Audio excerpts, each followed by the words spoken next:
이번 영상은 2023년에 시행된 고1 9월 수학 모의고사 30번 문항 해설입니다. 이 문항은 2차 함수의 특징을 잘 묻고 있고 문제 조건에서 거꾸로 추론하는 것을 깔끔하게 유도하고 있기 때문에 고3 모의고사에 나왔어도 괜찮을 문제입니다.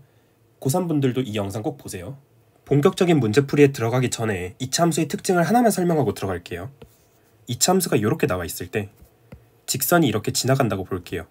이 직선의 x좌표가 x는 알파라고 두고 이 직선의 x좌표를 x는 베타 이렇게 한번 두겠습니다. 그리고 이 직선이랑 평행한 선을 이렇게 한번 그어볼게요. 접하도록 평행하게. 그러면 이 지점의 x좌표는 이 접점의 x좌표는 보자마자 2분의 알파 플러스 베타입니다. 이거 2차 함수의 특징이니까 그냥 외우세요. 이 특징을 알고 있는 것 자체가 중요하지 특징을 유도하는 것은 중요하지 않습니다. 그래서 이 특징을 유도하는 과정은 이 영상에서 설명하진 않을 거예요. 자, 그러면 이 특징을 이용하는 예시 한 번만 보여드릴게요. 예시. 2차 함수가 이렇게 이번엔 뒤집어져서 나왔다고 볼게요. 이렇게 직선이 있다고 보겠습니다. 그리고 이 지점의 x좌표를 마이너스 1이라고 두고 이 지점의 x좌표를 5라고 둘게요.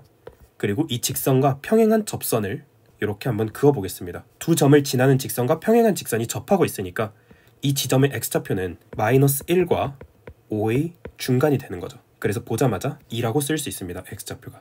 이번 30번 문제 마지막 부분에 매우 중요한 포인트로 이용되니까 이 특징을 꼭 알아두세요. 자, 이제 본격적인 해설을 한번 해보도록 하겠습니다. 이 문제는 조건을 제시하는 방식 자체가 조건에서 역방향으로 추론하는 걸 유도하고 있기 때문에 이 역방향으로 사고하는 과정 자체가 특이하기 때문에 한번 잘 들어보세요. 고3분들도 들어보기에 되게 좋을 겁니다. 자, 일단은 반지름이 1인 원이 5개가 있대요. 2차 함수 위에. 그런데 이 원을 x축 방향으로 n만큼 y축 방향으로 n만큼 이동시켰더니 x축과 y축에 동시에 접한대요. 동시에 접하면서 반지름이 1인 원이 이동시킨 후가 되는 거죠. 이동 후. 그러면 이동 후인 원들을 한번 그려볼게요. 그런데 이건 이동 후잖아요. 그럼 이동 전은 이동된 상태에서 x축 방향으로 마이너스 n만큼 y축 방향으로 마이너스 n만큼 이동시켜야겠죠. 자, 무슨 말이냐면 x축 방향으로 n만큼 y축 방향으로 n만큼 이동시켰더니 이런 원들이 되는 거라고요. 그럼 이동 전은 마이너스 n만큼 이동시켜야 된다는 거죠. x축 방향으로 마이너스 n만큼 y축 방향으로 마이너스 n만큼 이동시킨다는 거는 기울기가 마이너스 n분의 마이너스 m이니까 기울기가 1인 직선을 타고 이동한다는 얘기죠. 자, 결론. 이동 전은 이 원들을 기울기가 1인 직선을 타고 이동시켜보면 되는 겁니다. 그럼 이동하기 전에 2차 함수 위에 있는 애들이 나올 거예요.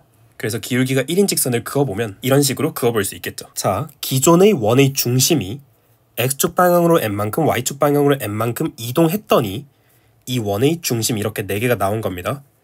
그러면 기존 중심은 기울기가 1인 직선을 타고 다시 이동을 시켜서 기존에 있는 애들을 찾아주면 이 직선들 위에 있을 수밖에 없는 거죠. 자, 혹시라도 지금까지 한 내용이 이해가 안 가면 이동된 후를 토대로 이동 전을 어떻게 추론해야 될지 한번 다시 스스로 생각해보세요. 진짜 자세히 설명했으니까 영상을 여러 번 돌려보세요. 앞부분을. 이렇게 거꾸로 생각하는 거 중요해요. 자, 그래서 지금까지 결론은 2차 함수 위 원의 중심들은 이 직선 3개 위에 있어야 되는 건데 마이너스 1,1이죠.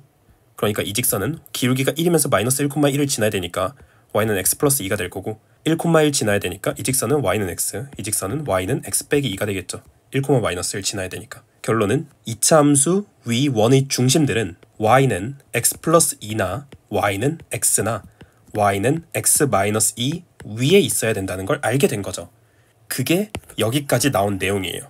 이제 이 직선 3개만 그려두고 마무리 판단해 볼게요. 우리가 원하는 원 5개는 2차 함수 위에 있어야 되는데 그중 가장 왼쪽에 있는 원의 중심이 x좌표가 0이죠. 아, 그러면 x1은 여기 있던가 x1은 여기 있던가 x1은 가장 아래쪽에 있던가 셋 중 하나겠네요. 여기 두 번째 x1이 있다고 가정을 해볼게요. 두 번째 점이 x1입니다. 그러면 2차 함수가 그려져야 되니까 만약에 아래로 볼록이라고 볼게요. 이렇게 아래로 볼록. 이런 식으로 아래로 볼록이 되면 왼쪽에서 만나는 지점이 하나 더 생길 수밖에 없어요. 직선이랑. 아, 그러면 x1이 음수로 바뀌는 거죠? x1은 0이어야 되는데 그래서 아래로 볼록이면 절대 안 됩니다. 그리고 위로 볼록이라고 볼게요. x1이 두 번째 있으면서 위로 볼록이라고 보면 왼쪽에서 만나는 게 하나 더 생기죠?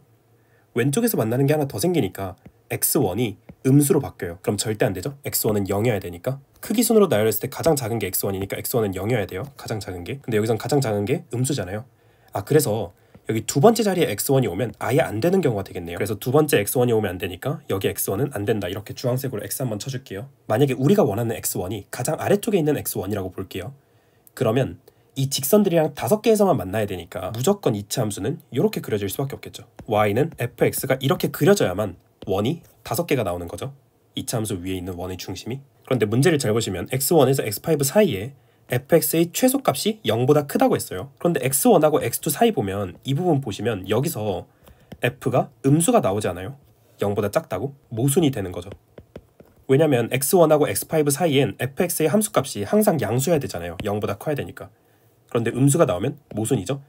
그래서 마지막 x1도 아니게 되겠네요. 최종적으로 우리가 원하는 x1은 가장 위에 거였다가 되는 겁니다. 우리가 원하는 x1은 가장 큰 거라고 확정을 지었으니까 여기를 지나면서 이 직선 3개와 정확히 5개에서만 만나는 이차함수를 한번 그려볼게요. 이런 식으로 그려지고 여기가 x2, 여기 지점이 x3, 여기 지점이 x4, 여기 지점이 x5가 될 수밖에 없겠죠. 제가 영상 초반에 설명했던 내용입니다. x1과 x5를 지나는 직선이 있는데 평행하죠?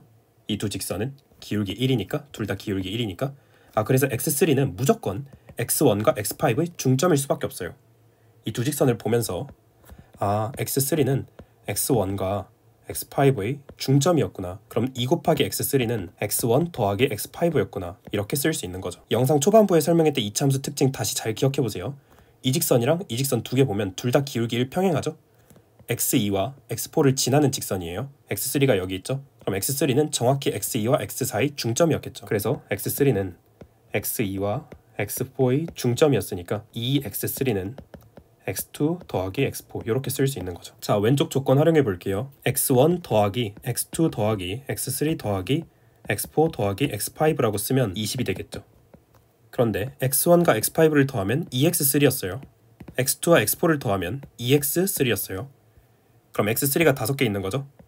5x3가 20이니까 x3는 4라고 쓸 수 있는 거죠. 자, 지저분하니까 조금만 깔끔하게 남겨둔 다음에 최종 결론 쓰도록 하겠습니다. x3가 4라는 건 방금까지 구한 내용이고, 그러면 여기서 구한 거 잘 보시면 y는 fx가 파란색 곡선이잖아요. y는 fx와 y는 x-2라는 직선이 x는 4에서 접하는 거죠. 이 말은 무슨 뜻이냐면 y는 fx와 x-2를 같다라고 뒀을 때 x는 4에서 중근을 가진다는 뜻이에요. 두 함수를 같다라고 놨을 때 중근이 나와요. 접한다는 뜻이니까. 그럼 한쪽으로 넘겨볼게요.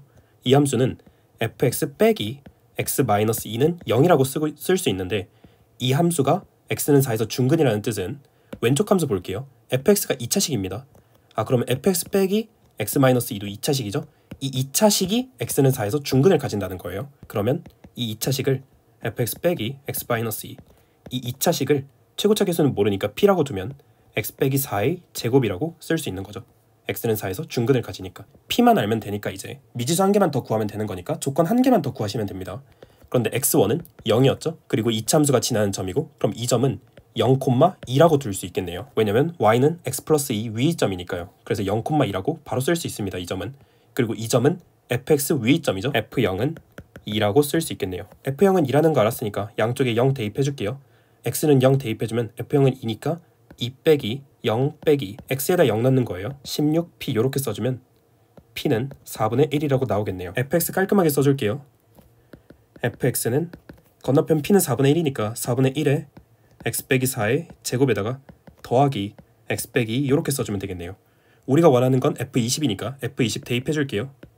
f20은 대입해주면 4분의 1 곱하기 16 곱하기 16 더하기 18 이렇게 쓰면 되겠네요. 4랑 16이랑 약분해주면 64 더하기 18이 되니까 답은 82입니다. 이 문제는 이차함수 특징을 잘 묻고 있고 마지막에 식 세우는 관점도 괜찮고 특히 조건 자체에서 거꾸로 반대 방향으로 생각하는 연습을 시켜준다는 점에서 굉장히 좋은 문제입니다. 고3들이 보기에도 굉장히 괜찮은 문제였어요. 이 영상이 도움이 되셨다면 좋아요 하나만 부탁드릴게요. 감사합니다.